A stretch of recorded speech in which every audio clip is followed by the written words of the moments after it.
Sekalian yang terkasih di dalam Tuhan, kalau Anda menonton atau mengikuti misa inaugurasi Paus Leo ke-14 hari Minggu yang lalu, hari Minggu kemarin, Anda akan menyaksikan atau Anda akan melihat betapa dalam seluruh rangkaian upacara atau perayaan Ekaristi tersebut sangat simbolis. Selain menggambarkan tentang peranan Paus sebagai pemimpin, sebagai wakil Kristus, tetapi juga di sana digambarkan soal kesatuan umat Allah dengan Bapa Suci di seluruh dunia. Sebelum perayaan Ekaristi dimulai, para kardinal dan para uskup yang hadir, juga beberapa patriark, pemimpin gereja Katolik Timur yang mempunyai kesatuan dengan Bapa Suci Paus di Roma, hadir di dalam Basilika Santo Petrus, dan sebelum perarakan ke tempat perayaan Ekaristi, Paus Leo bersama dengan pimpinan Gereja Timur yang mempunyai kesatuan dengan Paus di Roma itu turun di bawah altar Santo Petrus dan berdoa di makam Santo Petrus. Setelah itu kemudian perarakan menuju ke altar untuk perayaan Ekaristi. Dan sebelum perayaan itu dilaksanakan, beberapa hari sebelumnya sudah dilaksanakan beberapa perayaan Ekaristi di Vatikan itu yang menggunakan ritus Timur. Ritus dari gereja-gereja Timur, gereja Katolik Timur yang menyatakan kesatuannya dengan Paus di Roma.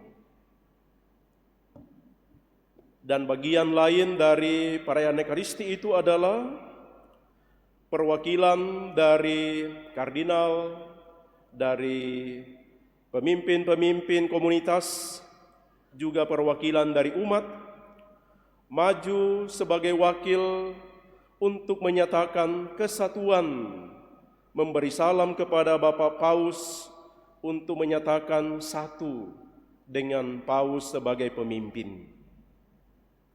Saudara-saudari sekalian, sangat simbolis menyatakan bahwa memang perlu ada pengakuan terhadap otoritas, melekat pada otoritas itu, karena otoritas itu dipandang dan diyakini itulah sumber kebenaran. Kalau kita mendengar kisah dari bacaan pertama hari ini, juga menjadi awal bahwa ketika Barnabas dan Paulus mendapatkan persoalan masalah dalam misi pewartaan di tempat lain di luar Yerusalem, mereka meyakini kita mesti datang ke Yerusalem, bertanya kepada para rasul bagaimana tentang masalah ini, tentang persoalan ini. Paulus dan Barnabas dan umat sungguh yakin dan percaya mesti tetap setia dan bersatu dengan para rasul di Yerusalem.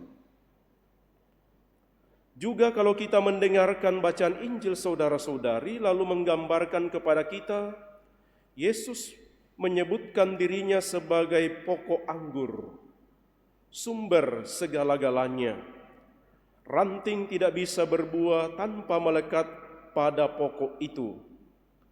Maka ini juga sekaligus pengakuan terhadap Yesus sebagai dialah satu-satunya sumber yang kepadanya setiap orang harus mengambil kehidupan.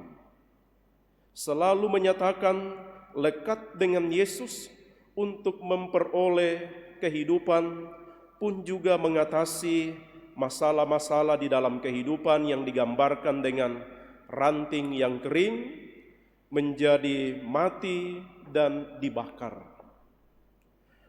Maka kalau semua peristiwa itu menjadi simbol bahwa ada otoritas dan kepadanya kita mesti melekat, Hari ini Yesus menyebutkan otoritas satu-satunya adalah dirinya. Dan dirinya itu kemudian diteruskan di dalam gereja. Kesatuan dengan gereja menjadi tanda bahwa kita ingin tetap melekat dan bersatu dengan Kristus. Yang dalam seluruh tradisi keimanan kita, itulah yang diwakilkan melalui para rasul, dalam diri Petrus, kemudian para pengganti-penggantinya. Maka inspirasinya bagi kita adalah iman kita mengajarkan otoritas itu menjadi penting dan kita mesti taat. Kita mesti datang untuk tunduk dan taat kepada otoritas itu karena dari sanalah kita mendapatkan kehidupan. Dan dari sanalah kita mendapatkan sesuatu untuk menghasilkan buah. Dan menurut Injil hari ini, otoritas itu melekat dalam diri Yesus dan kita semua mengambil bagian di dalamnya untuk menghasilkan buah. Gereja berbuah, kita berbuah karena melekat pada Yesus, bersatu di dalam kesatuan untuk kemudian pergi mewartakan buah itu kepada semakin banyak orang. Mari kita mohon dalam perayaan Ekaristi ini, semoga kita tetap mengusahakan kesatuan kita dengan Kristus yang ditandai dengan ketaatan dan kesatuan kita di dalam gereja, dan melaluinya itulah kita akan menghasilkan buah yang berlimpah.